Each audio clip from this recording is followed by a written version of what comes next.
अब बढ़ते हैं प्री ऑपरेशनल स्टेज, जो कि सेकंड स्टेज है, 2 से 7 साल इसकी ड्यूरेशन होती है। इसको टोडलर या अर्ली चाइल्डहुड स्टेज भी बोला जाता है। During this stage children begin to engage in symbolic play and learn to manipulate symbols. ऊपर तो हमने फर्स्ट स्टेज में तो देखा था कि वो सिंबल्स को थोड़ा सा समझना और यूज करना शुरू कर देता है। यहाँ पर वो सिंबल्स को यूज करते हुए खेलना और उनको मैनिपुलेट करना भी शुरू कर देता है। इसका क्या मतलब है आगे जाके बताता हूँ। The stage before a child master logical mental operations, यहाँ पर ये वो स्टेज है जिससे मतलब कि इस स्टेज ये वो स्टेज है कि इस स्टेज पर बच्चा लॉजिकल मेंटल ऑपरेशंस नहीं कर सकता। ये उससे पहले की स्टेज होती है, लॉजिकल मेंटल ऑपरेशन से पहले की स्टेज होती है। Throughout this period, preschool children gradually become proficient at using common symbols such as words, gestures, graphs, maps and models। यहाँ पर वो सिंबल्स को यूज करना शुरू कर देते हैं, मतलब कि प्रोफिशेंटली, या कह सकते हैं कि क्या उसको बोलते हैं, सिंबल्स को यूज करना शुरू कर देता है और उसको प्रोडक्टिवली यूज करता है। हाँ, productively. Although pre school children's ability to use symbols represents a huge advance over sensory motor thinking, their thinking remains quite limited compared to that of preschool age children। वो कहता है कि वो ठीक है, वो यूज तो करना शुरू कर देता है, कुछ एबिलिटी उसमें होती है, लेकिन वो एबिलिटी भी लिमिटेड होती है, उसकी थिंकिंग एबिलिटी भी लिमिटेड होती है। अच्छा, अब वो जो सिंबल्स को यूज करना है उनमें से एक एग्जांपल यहाँ पर आपको मिलेगी, semiotic function. The ability to use symbol, language, pictures, signs or gesture to represent actions or objects mentally.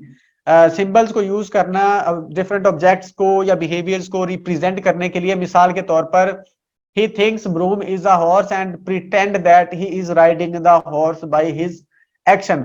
अब उसने देखा था टीवी के अंदर या ओरिजिनली या रियलिटी में देखा था कि एक शख्स घोड़े के ऊपर राइडिंग कर रहा है, घोड़े के ऊपर जा रहा है। अब वो क्या करेगा, झाड़ू उठाएगा, झाड़ू के ऊपर बैठ के वो समझेगा कि वो भी घोड़े के ऊपर सवार है।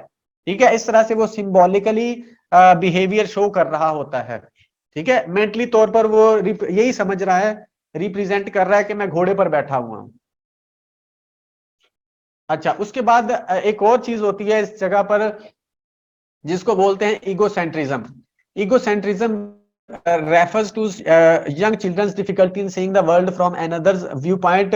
ईगोसेंट्रिज्म का मतलब होता है कि बच्चा सिर्फ अकॉर्डिंग पूरी दुनिया को देख रहा है, अपने अकॉर्डिंग देख समझता है कि दूसरे मेरी तरह ही देखते हैं, वो दूसरे के पॉइंट ऑफ व्यू को यहाँ पर नहीं समझ पाता।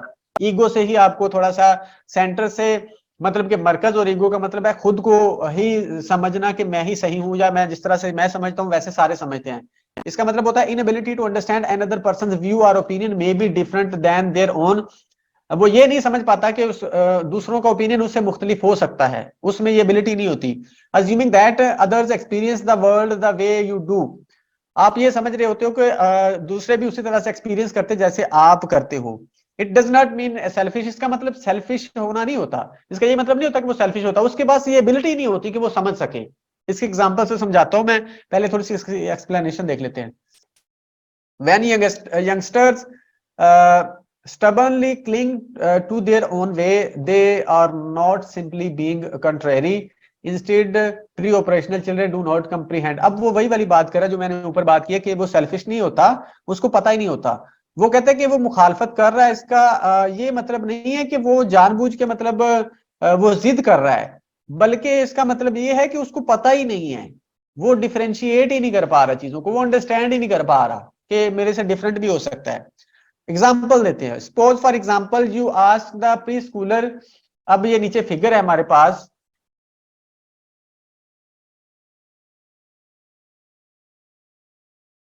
इन figure two select the image. अब ये हमारे पास एक फिगर है, ये वाली, ये जो राइट साइड पे है। अब यहाँ पर उसने जो है एक शख्स ने बच्चे के सामने एक प्लेट रखी है, उसके अंदर एक खास सीक्वेंस के अंदर चीजें पड़ी हुई हैं। ठीक है, खास सीक्वेंस में चीजें पड़ी हैं और 3 पिक्चर्स उसने दिखाई हैं। एक साइड पे बच्चा बैठा, एक साइड पे वो बैठा हुआ है। ठीक है, यानी कि दोनों के एंगल्स डिफरेंट है उस प्लेट को देखने के।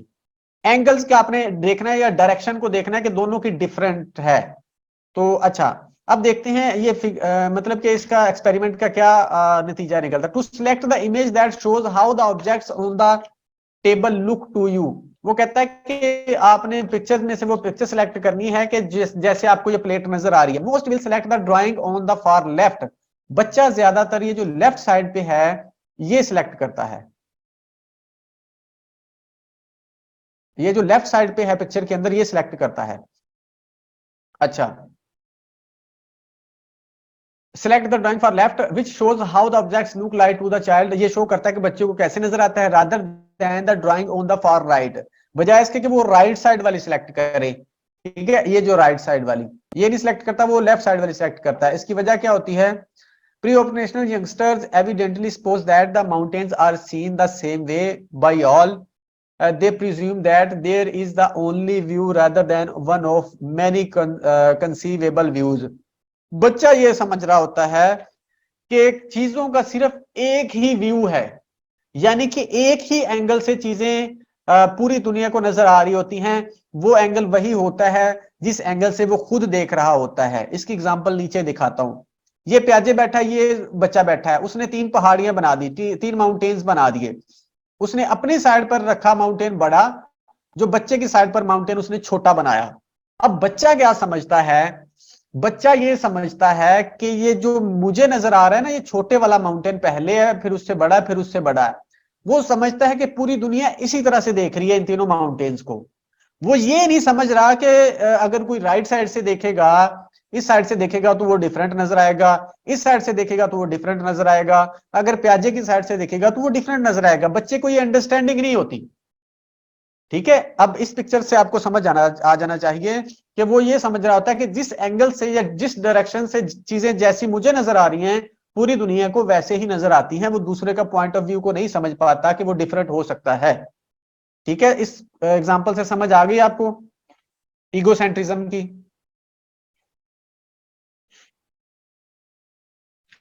Yes sir. ओके, अब एक और एग्जांपल है, एक और मैंने जो पहले इसका लेक्चर दिया था उसमें मैंने ये वाली एग्जांपल दी थी।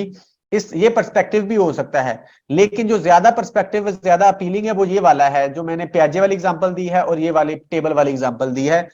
इफ अ गर्ल, जो मैंने एग्जांपल दी थी वो ये है, if a girl at this stage is afraid of dogs she may assume that all have this fear. अगर एक लड़की डॉग से डरती है तो वो समझ रही है कि पूरी दुनिया इससे डरती है।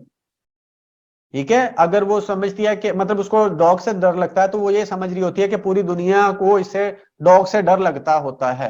ये मैंने एग्जांपल दी थी। ठीक है, यानी कि वो दूसरे को पर्सपेक्टिव को नहीं समझती, वो ये नहीं समझ रही होता या समझ पा रही होती या समझ पा रहा होता बच्चा कि दूसरे का पर्सपेक्टिव मुझसे डिफरेंट हो सकता है। मेन चीज पर्सपेक्टिव है, उसको समझना है। Egocentrism sometimes lead preoperational youngsters to attribute their own thoughts and feelings to others, यानी कि वो अपनी फीलिंग्स और थॉट्स को दूसरों पर थोप देता है। ईगोसेंट्रिज्म इंपॉर्टेंट कॉन्सेप्ट था, वो समझा दिया मैंने। एनिमिज्म है इसका नेक्स्ट कॉन्सेप्ट, सेकंड स्टेज का। एनिमिज्म क्या होता है? बेसिकली सिंपल सा बता देता हूं। एनिमिज्म बच्चा समझ रहा होता है बेजान चीजों के अंदर जानदार चीजों वाली कैरेक्टरिस्टिक्स। जैसे ये बच्ची अब एक छोटी डॉल को दूध पिलाने की कोशिश कर रही है। अब वो ये समझ रही है कि इसके अंदर भी जान होती है, ये भी दूध पीती है, ये भी खाती है, ये भी पीती है, या पीता है या पीती है, जो भी है। ठीक है, तो वो जो चीजें होती हैं उनमें वो जानदार चीजों वाली कैरेक्टरिस्टिक्स बच्चा जो है समझ रहा होता है। इसको बोलते हैं animism. Pre operational children sometimes animate objects with life and life like properties, यानी कि वो समझ रहा होता है कि इसमें जिंदगी भी है और इसमें जिंदगी वाली प्रॉपर्टीज भी है। A phenomena known as animism, इसको एनिमिज्म बोलते हैं। A rainy day conversation that I had with Christian, अब ये वाली एक एग्जांपल, इसको छोड़े। Animism is when an individual gives a lifeless object human like quality, वही वाली बात डेफिनेशन कि जब आप एक लाइफ वाली क्वालिटीज किसी को दे रहे होते हो। अब आपने एक और चीज, इंटरेस्टिंग चीज, इस एज के अंदर जब बच्चा उसको ठोकर लग के गिरता है, या वो फर्श पर गिरता है, या चारपाई में लग के गिरता है और रोने लग जाता है, तो फिर मदर क्या कर रही होती है, हम भी ऐसा कर रहे होते हैं, जो बड़ी इफेक्टिव भी होती है चीज। अब वो फर्ज करे चारपाई से बच्चा लगा है और गिर गया और रोने लग गया, तो मदर क्या करती है, आके उस चारपाई को 2 थप्पड़ मार देती है। उस चारपाई को 2 थप्पड़ मार दिए तो वो बच्चा चुप हो जाता है। अब वो बच्चा ये समझ रहा है कि इसको चोट, मुझे चोट लगी थी ना, मेरी मम्मा ने इसको थप्पड़ मार दिए तो इसको भी चोट लगी होगी, तो मतलब वो समझता है बैलेंस हो गया, अब ठीक है। ठीक है, आपने देखा होगा अपने आसपास, या आपने भी शायद कभी ऐसा किया हो बच्चे को चुप कराने के लिए कि ऐसे किसी को मार दिया, अगर फर्श पर गिरा तो फर्श को ऐसे ठोकर मार दी 2-3। कभी की हुआ है ऐसा, आपने एक्सपीरियंस किया कभी? जी सर हुआ है, बल्कि यस सर। तो ये करती है, चुप हो जाती है। हाँ, तो ये एनिमिज्म है। बच्चा अब ये समझ रहा होता है कि मुझे चोट लगी थी ना, चले उसको भी मार दिए मम्मा ने, तो अब ये बैलेंस हो गया है। तो ये एनिमिज्म होता है कि बच्चा बेसिकली लाइफ वाली कैरेक्टरिस्टिक्स या क्वालिटीज समझ रहा होता है लाइफलेस चीजों के अंदर। ये सेकंड स्टेज है 2 से 7 साल की एज में। अच्छा, सेंट्रेशन होती है। सेंट्रेशन का मतलब होता है एक ही पर्सपेक्टिव को देखना, एक ही साइड को देखना। जैसे हमने ऊपर भी देख लिया था वो कि वो अपना ही पर्सपेक्टिव देख रहा, तो सेंट्रेशन का मतलब focus on the one aspect of the things at a time, एक ही एस्पेक्ट को देखना। Children in the pre-operational stage also have the psychological equivalent of tunnel vision. They often concentrate on one aspect of the problem but totally ignore other. जब एक aspect को वो देख रहा है तो बाकी तमाम चीजों को इग्नोर कर देता, बाकी तमाम एंगल्स एस्पेक्ट्स को इग्नोर कर देता। इक्वली रेलेवेंट एस्पेक्ट्स जो कि इक्वली रेलेवेंट होते हैं। सेंट्रेशन इन Piaget's this narrowly focused thought that characterizes pre-operational youngsters. Piaget demonstrated centration in his experiment involving conservation. अब उसने ये वाला जो सेंट्रेशन वाला अपना फिनोमेना ये प्रूव किया था कंजर्वेशन के एक्सपेरिमेंट से। कंजर्वेशन का एक्सपेरिमेंट क्या है वो हम देख लेते हैं। कंजर्वेशन क्या होता है? कंजर्वेशन ये होता है refers to the ability to understand that certain properties of an object such as its mass, volume or number remains the same even when the object's appearance changes। कि जब किसी ऑब्जेक्ट की अपीयरेंस चेंज भी हो जाए, शक्ल उसकी change भी हो जाए, तो बेसिकली उसकी एक्चुअल जो क्वालिटी होती है उसमें डिफरेंस या फर्क नहीं आता।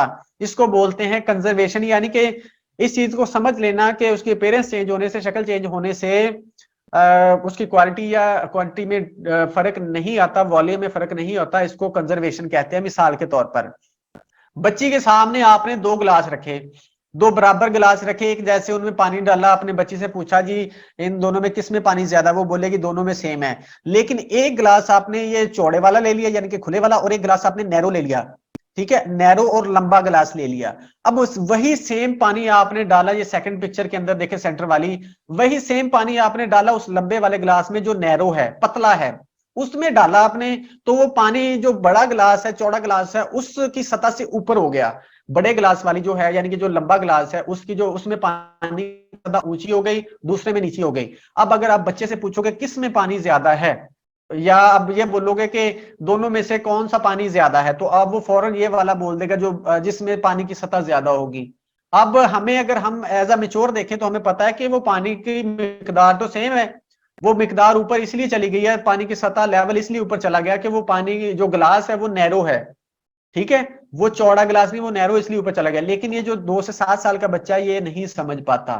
ठीक है, ये कंजर्वेशन नहीं कर पाता। ठीक है, ये उसको बोलते हैं कंजर्वेशन। सर जी डेवलपमेंटल स्टेजेस पढ़ रहे हैं जी तो इसमें जैसे हमने पिछली थ्योरीज में पढ़ा कि कॉन्फ्लिक्ट होते हैं बच्चों को, तो रिजॉल्व ना हो तो पर्सनैलिटी क्लैशेस आ जाते हैं। तो इसमें जी। कुछ ऐसे जैसे अभी हमने वो पहले बात की थी उसकी कंजर्वेशन से पहले वाला जो था जिसमें वो अपना पॉइंट ऑफ व्यू ईगोसेंट्रिज्म की, तो जी जैसे जो बड़े भी हो जाते हैं तो उनमें ये चीज होती है, मतलब वो ईगोसेंट्रिक ही रहते हैं, वो अपना पॉइंट ऑफ व्यू ही देखते हैं। तो क्या इसमें conflict आता है इसकी थ्योरी के अकॉर्डिंग, या ये कोई वैसे ही पर्सनालिटी में वो आ जाती है, तो वो जो हम ईगोसेंट्रिक बंदा हो जाता है या बात वो अगर हम देखते हैं तो वो उस चीज में आ जाती है जी जी, ये मैं आपकी बात समझ गया हूँ कि अगर एबनॉर्मेलिटी की तरफ लेके जाएं इसी के ये जो स्टेजेस हैं, तो क्या वो शो हो रही होती है उसकी पर्सनैलिटी में, यही बात कर रही है ना आप? जी जी ये बेसिकली इसने ये डेवलपमेंटल स्टेजेस दी हैं कि हमारी कॉग्निटिव डेवलपमेंट कैसे होती है। और इसने एबनॉर्मेलिटी को इतना ज्यादा फोकस नहीं किया कि अगर ये स्टेज पर बच्चा एबनॉर्मल हो जाए तो क्या होगा।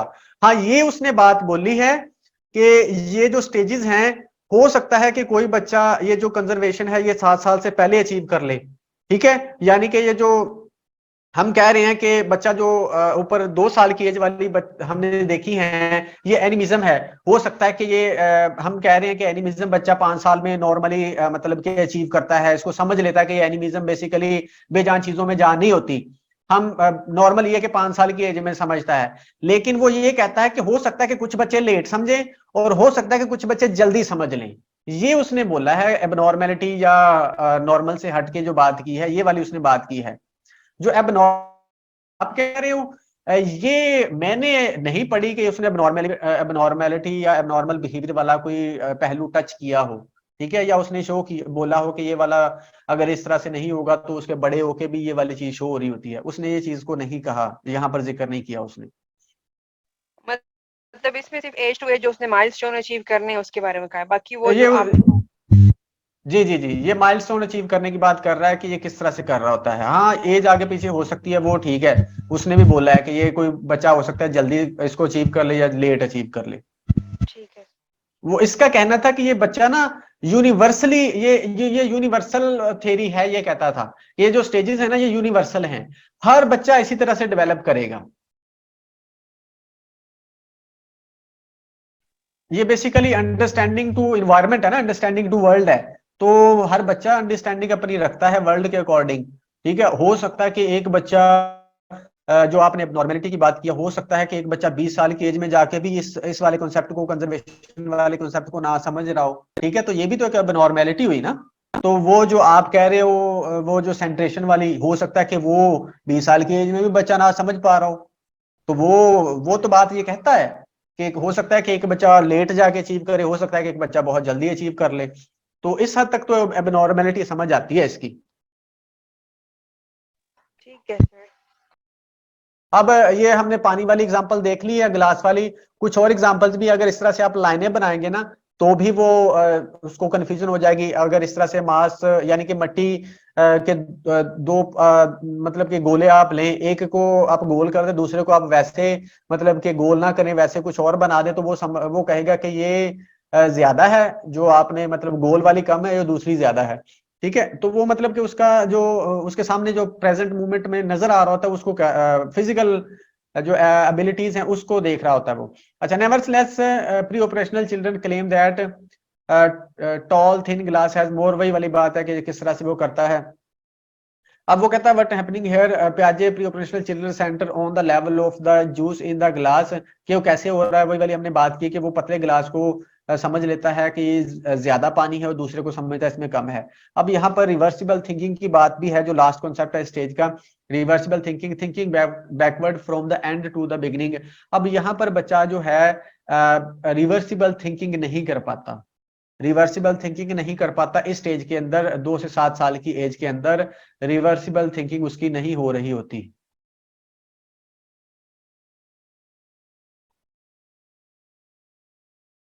रिवर्सिबल थिंकिंग का मतलब होता है कि चीजों को वो उल्टा के नहीं देख पाता। मिसाल के तौर पर अगर 4 + 7 = उसने 11 किया है, अब इसको रिवर्स नहीं कर सकता, यानी कि 11 में से -4 करके 7 नहीं बना पाएगा वो, ठीक है। 11 में से 4 माइनस करके वो 7 नहीं बना पाएगा, रिवर्स नहीं कर पाता इस स्टेज के अंदर, ठीक है। एक और चीज है, एक और कॉन्सेप्ट इसका अक्सर आपको देखने को मिलेगा, मुझे तो वो इतना वैलिड नहीं लगता, ये जो मैंने अभी बताया ये ज्यादा वैलिड मुझे लगता है। एक अगर यहाँ पर बोलूं 1 2 3 4 5 6 7, अब कुछ लोग कहते हैं कि वो इसको रिवर्स नहीं कर पाता इस तरह, 7 6 5 4 3 2 और 1, ठीक है। मुझे लगता है कि वो इसको रिवर्स कर पाएगा। ये वाला कॉन्सेप्ट उसके लिए मुश्किल हो सकता है कि ये वाली चीज उससे ना हो, ये तो मे भी वो कर ले। तो ये ज्यादा वैलिड एग्जांपल है, कॉन्सेप्ट है कि इसको तो वो कर लेता है और नहीं कर पाता रिवर्स। अभी इस स्टेज पर क्या ठीक हो सकती है ये बात।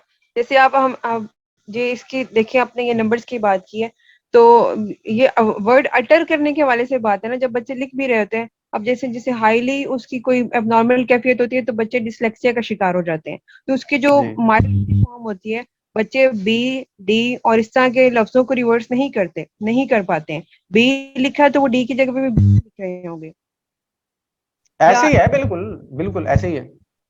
तो मतलब ये बात मतलब नंबर्स की हद तक जैसे हो सकता है कि फिर वही बात आ जाती है कि शायद पर्सन टू पर्सन वेरी करती हो ये चीजें कि कुछ लिख पाते हो और कुछ ना लिख पाते हो। हाँ जी बिल्कुल। आप देखें ना, एक बच्चे को अगर फर्ज करे आपने, अब ये 7 साल की एज कम तो नहीं होती ना, अच्छी खासी एज होती है। अगर आपने 3 साल के बच्चे में को उलट लिखना सिखा दिया, उसकी प्रैक्टिस ही इतनी करा दी है, तो वो तो रिवर्स कर लेगा। हाँ, अगर आपने एक बच्चे को नॉर्मली ग्रो करने दिया, अगर आप उसको बोलोगे आप उल उल एबीसी को उलट करके लिख दो, रिवर्स करके लिख दो, आप जेड पहले ए की जगह जेड लिखोगे, बी की जगह आप वाई लिखोगे, ठीक है, तो वो इस तरह से नहीं कर पाएगा, उसके लिए मुश्किल हो जाएगा। और हो सकता है कि कुछ बच्चे कर भी दें, लेकिन ये वाला जो कॉन्सेप्ट है ना, ये थोड़ा सा डिफिकल्ट है, और मे बी ये उसका ये किसी से भी ना हो इस स्टेज के अंदर, है ना। तो ये वेरी कर सकता है कि हम रिवर्स क्या करवा रहे हैं उससे। Yes sir. हाँ जी। अच्छा, इस स्टेज के अंदर centration and egocentrism are major limits to pre operational children thinking, but these are overcome in the next stage. Centration और जो ईगोसेंट्रिज्म है अगले स्टेज के अंदर ये ओवरकम कर लेता है वो, और कंक्रीट ऑपरेशनल स्टेज की तरफ वो चला जाता है। ये हमारे पास 2 स्टेजेस थी, इसकी 2 स्टेजेस इंशाल्लाह हम कल देखेंगे। कोई क्वेश्चन है तो आप लोग पूछ सकते हैं।